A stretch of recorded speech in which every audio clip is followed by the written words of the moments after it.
네, 앞서 뉴스에서 전해드렸듯이 가덕 신공항 조기 건설을 위한 특별 법안이 내일 국회 본회의 의결만 이제 남겨두고 있습니다.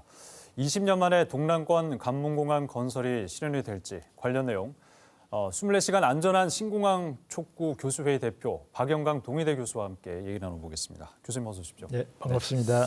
자, 이제 내일이면 국회 본회의 통과만 앞두고 있습니다. 그렇죠. 어떻게 통과가 뭐 예정대로 잘 되겠죠? 예, 통과될 것은 확실시 되지만 그러나 압도적 다수로 되기는 어렵지 않을까 뭐 그런 생각을 해보고 있습니다. 네. 특히 가덕도 특별법은 민주당이 주도를 했는데 예. 국민의힘이 합의를 했다는 측면에서 굉장히 큰 의미가 있고 그런 것이 이제 내일 통과를 담보한다고 볼 수는 있겠습니다. 네. 그러나 대구 경주라든지 수도권 일부 언론에서 지금까지도 반대를 하고 있고 그렇죠. 네. 또 어제부터는 그 국토에서 만든 자료에 가덕도 신공항 건설에 28조 원이 든다 이런 그 가짜 뉴스가 이렇게 배포되고 있어서 국민들이 동요를 하고 있는 실정입니다. 그래서 그런 것을 감안할 때 그런 것이 내일 영향을 미칠까 뭐 이런 우려가 없는 것은 아닙니다. 뭐 일부 반대표는 좀 나올 수 있겠지만 그래도 이제 통과는 무난할 것이다. 통과는 되리라 보고 있습니다. 알겠습니다. 이번 가덕 신공항 특별법 가장 핵심적인 내용이 뭐라고 보십니까? 우리 부산이나 부울경에서는 2030년에 부산 엑스포를 하니까 그 일정에 맞춰서 하려면 절차를 간소하게 된다. 이런 데 초점을 두었습니다. 그래서 보면 그렇게 했는데 특별법에는 부울경 요구가 사실 많이 반영됐다고 볼 수 있습니다. 가장 큰 의미가 가덕도 신공항 입지가 확정됐다는 것입니다. 입지가 확정됐기 때문에 통상 입지를 확정하기 위해서는 사전에 하는 수요조사 과정 이런 것을 이제 생략하게 됐기 때문에 좀 빠르게 절차가 진행됐다 보고 있고요.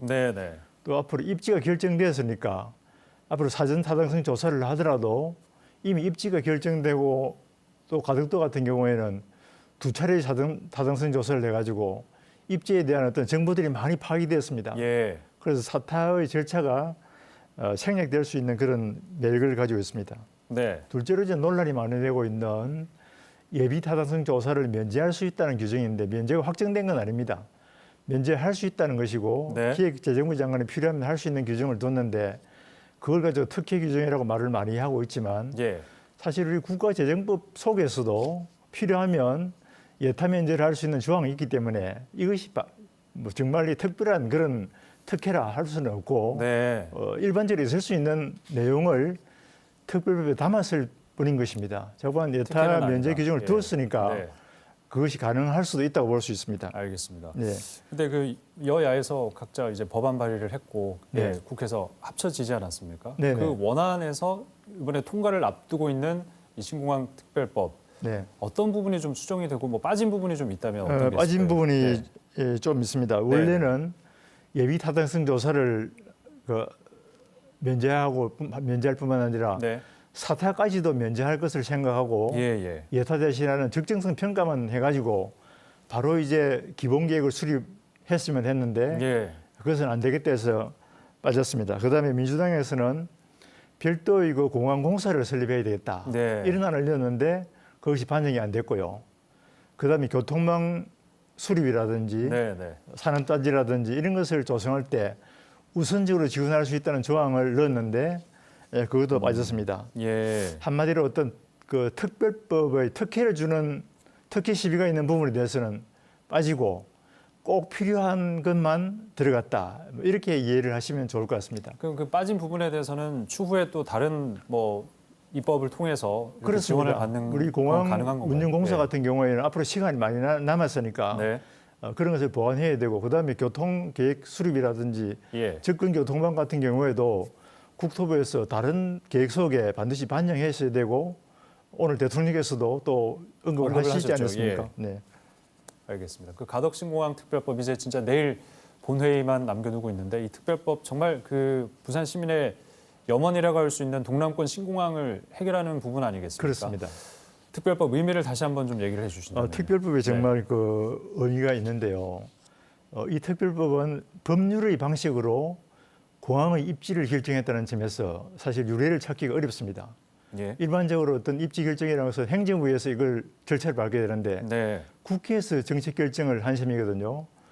그렇지만 대구 경북이 반대하고 국토부가 뒷짐을 지고 있고 또 수도권 언론에서 방해를 많이 했습니다. 네.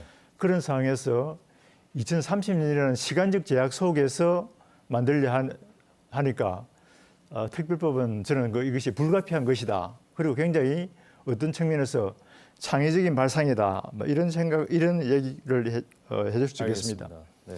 그다음에 이렇게 특별법이 제정되고 된 것도 우리 부울경 주민들의 대다수가 예. 그것을 희망했기 때문에 국회를 움직였다고 볼 수 있는 것이거든요. 네. 그래서 그런 측면에서 보면 우리 부울경 그 시민들의 승리이고 또 부울경이 합쳐가지고 중앙정부의 기존 정책을 변경시켰다는 점에서 네. 우리 지방 분권의 측면에서 한 큰 획을 그었다. 앞으로 이것을 통해서 국가 균형 발전은 물론이고 지방 분권도 이제 점점 강화될 수 있을 것이다. 저는 그렇게 생각을 해서 큰 의미가 있다 보고 있습니다. 이념과 정파를 떠나서 부산 시민들의 염원이 하나가 돼서 이뤄낸 그런 그렇습니다. 성과라고 볼 수 있는 거군요. 획이라고 볼 수 있겠습니다. 자, 문재인 대통령이 오늘 가덕도를 방문했습니다. 어떻게 이 신공항 특별법 그리고 가덕 신공항 건설 조기 착공에 좀 힘이 실릴까요? 어떻게 보십니까? 그동안 네. 대통령께서 근 한 2년 동안 침묵하셨습니다. 예. 2년 전에 총리실 검증을 할 수 있다고 이렇게 말씀하시고 나서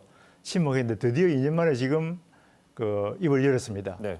지금 국토부가 굉장히 소극적인 입장을 보이고 있는 가운데 국토부를 질타해서 의지를 가지고 하라고 이렇게 말씀을 하셔서 예. 정말 굉장히 큰 힘이 되고 있습니다. 아시다시피 지금 국토부가 그런 엉터리 자료를 배포하고 나서 이렇게 국민들이 많이 동요를 했는데 그 자료들은 정말 옮기지도 않을 군공항, 옮겨서도 안 되는 군공항 이전비까지 포함시켰다는 네. 점에 대해서 정말 국토부가 굉장히 비겁한 일을 한 것이죠. 네, 알겠습니다. 네. 자, 이렇게 내일 본회의 통과를 앞두고 있는 가덕 신공항 특별법의 의미 그리고 앞으로의 어떤 전망들 들어봤습니다. 말씀 고맙습니다, 교수님. 네, 감사합니다.